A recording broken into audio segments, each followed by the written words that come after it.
Assalamualaikum warahmatullahi wabarakatuh.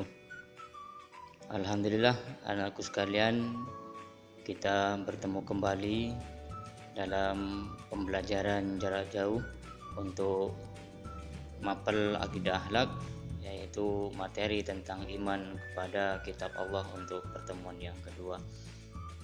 Ustaz doakan mudah-mudahan kalian semua selalu dalam keadaan sehat walafiat dalam lindungan Allah Subhanahu wa taala. Amin Allahumma amin. Anakku sekalian, kita akan membahas tentang iman kepada kitab-kitab Allah.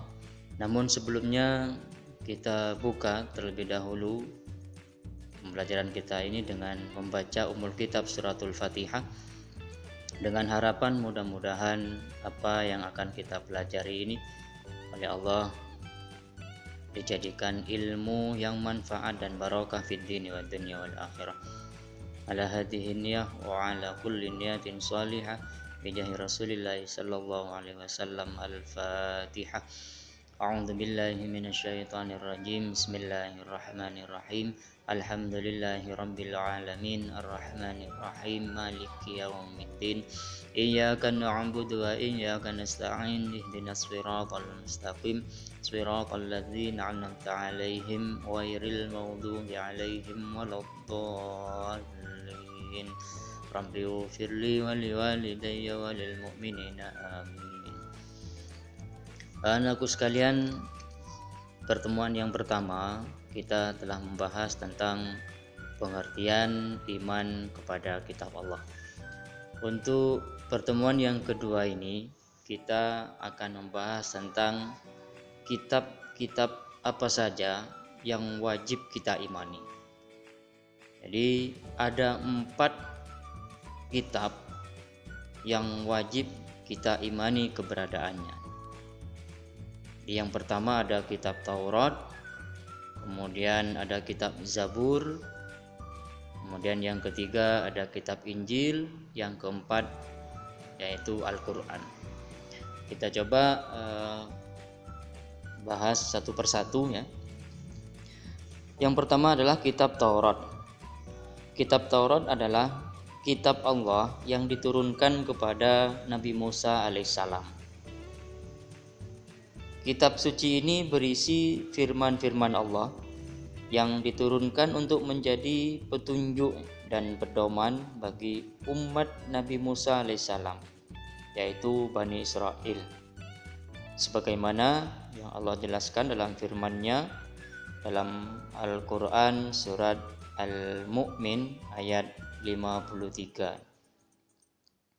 yaitu A'udzu billahi minasyaitonir rajim. Bismillahirrahmanirrahim. Wa laqad atayna Musal huda wa awrasna bani Israilal kitab. Atau ayo kita baca sama-sama ya. Kita lakukan seperti biasanya yang kita lakukan atau kita baca di madrasah kita di MTS At-Taqwa. Ayo bersama-sama ya, kita awali dengan ta'awud dulu. A'udzu billahi minasyaitonir rajim. Bismillahirrahmanirrahim. Wa laqad atayna Musal huda wa awrasna bani Israilal kitab. Ya, itu artinya, dan sungguh kami telah memberikan petunjuk kepada Musa dan mewariskan Taurat kepada Bani Israel.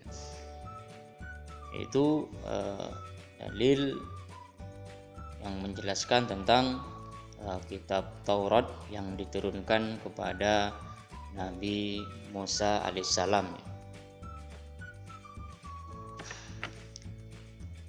Di dalam kitab Taurat ini berisi ajaran-ajaran tentang kewajiban untuk mengakui keesaan Allah, larangan untuk menyekutukan Allah, larangan menyebut nama Allah dengan sembarangan, memuliakan hari Sabtu atau Sabtu, menghormati ibu dan bapak, larangan membunuh, larangan berbuat zina, larangan mencuri, larangan berdusta, larangan menginginkan milik orang lain. Itu beberapa kandungan isi ajaran dari kitab Taurat. Kemudian selanjutnya anakku sekalian, yang kedua, kitab Allah yang wajib kita imani keberadaannya adalah kitab Zabur ya. Kitab Zabur adalah kitab Allah yang diturunkan kepada Nabi Daud alaihissalam untuk menjadi pedoman dan petunjuk bagi umat Nabi Daud alaihissalam, yaitu Bani Israel. Itu kitab Zabur adalah kitab Allah yang diturunkan kepada Nabi Daud alaihissalam untuk disampaikan kepada umatnya, yaitu Bani Israel, untuk menjadi petunjuk dan pedoman dalam mengarungi kehidupan. Kandungan isi kitab Zabur tidak jauh berbeda dengan kitab Taurat.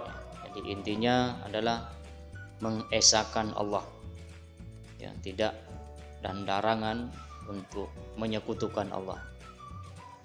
Itu untuk kitab Zabur ya. Kemudian yang ketiga adalah kitab Injil.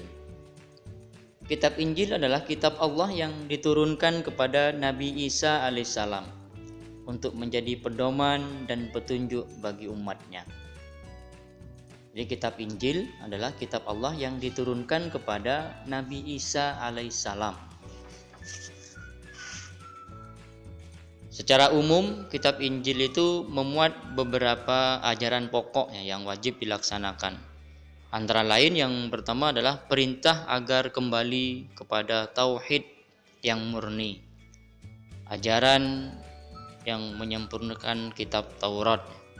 Kemudian yang ketiga adalah ajaran agar hidup sederhana dan menjauhi sifat tamak atau rakus.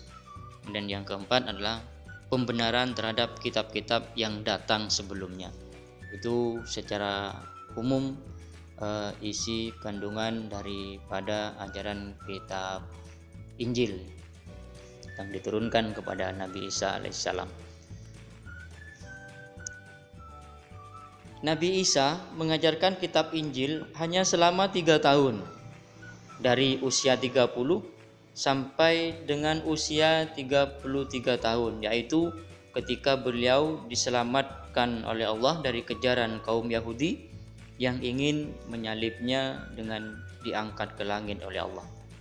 Jadi Nabi Isa itu tidak dibunuh ya dengan cara disalib, tapi Nabi Isa diangkat oleh Allah ke langit dan akan turun kembali, yaitu menjelang hari kiamat. Itu tentang Nabi Isa, yang kebanyakan orang mengatakan bahwa Nabi Isa mati disalib. Sebenarnya tidak. Jadi Nabi Isa adalah diangkat oleh Allah ke langit dan akan diturunkan kembali, yaitu menjelang pada hari kiamat. Selanjutnya adalah yang keempat adalah kitab Al-Quran.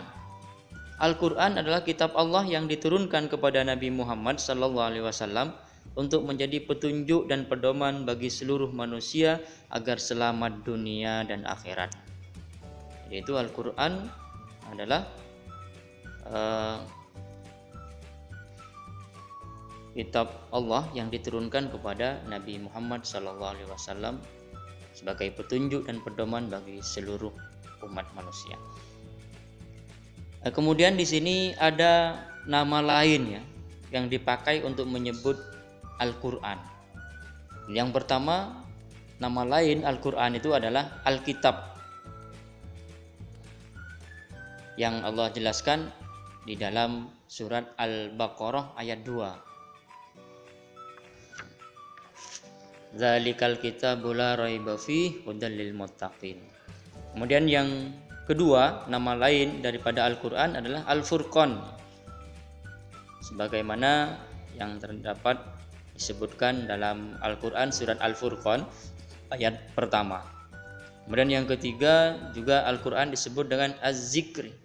Az-Zikr ya, yang Allah sebutkan dalam Al-Qur'an surat Al-Hijr ayat 9. Jadi itu nama-nama lain daripada Al-Qur'an.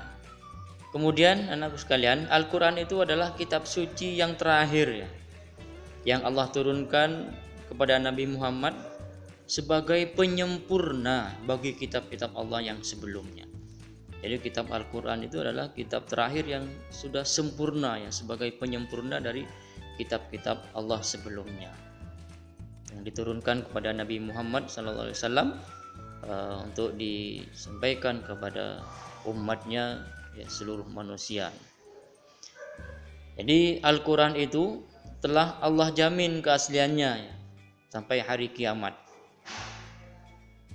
Di Al-Quran itu sudah adalah kitab yang sempurna dan keasliannya telah Allah jamin sampai hari kiamat. Sebagaimana Allah tegaskan dalam firman-Nya surat Al-Hijr ayat 9 itu, Bismillahirrahmanirrahim, Inna nahnu nazzalna dzikra wa inna lahu lahafizun.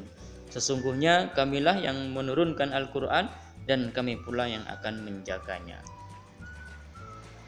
Itu anakku sekalian, jadi iman kepada kitab-kitab Allah. Jadi ada 4 kitab Allah yang wajib kita imani keberadaannya. Jadi yang pertama adalah kitab Taurat, kemudian kitab Zabur, kemudian yang ketiga kitab Injil, dan yang keempat adalah Al-Quran. Jadi sampai itu dulu pertemuan kita pada hari ini yang kita bisa pelajari bersama. Mudah-mudahan besar manfaat dan barokahnya. Selanjutnya anak sekalian, silahkan kamu kerjakan ya latihan soal berikut ini. Jadi ada 3 soal ini, kamu tulis di buku latihannya, kemudian kamu jawab seperti biasa. Setelah selesai kalian kerjakan, kalian jawab, di foto ya, kemudian dikirim ke link yang akan Ustadz sampaikan setelah ini. Jadi sampai di sini anak sekalian, terima kasih atas perhatiannya. Kita tutup ya dengan membaca kalimat hamdalah sama-sama. Alhamdulillahirabbil alamin. Terima kasih, mohon maaf. Assalamualaikum warahmatullahi wabarakatuh.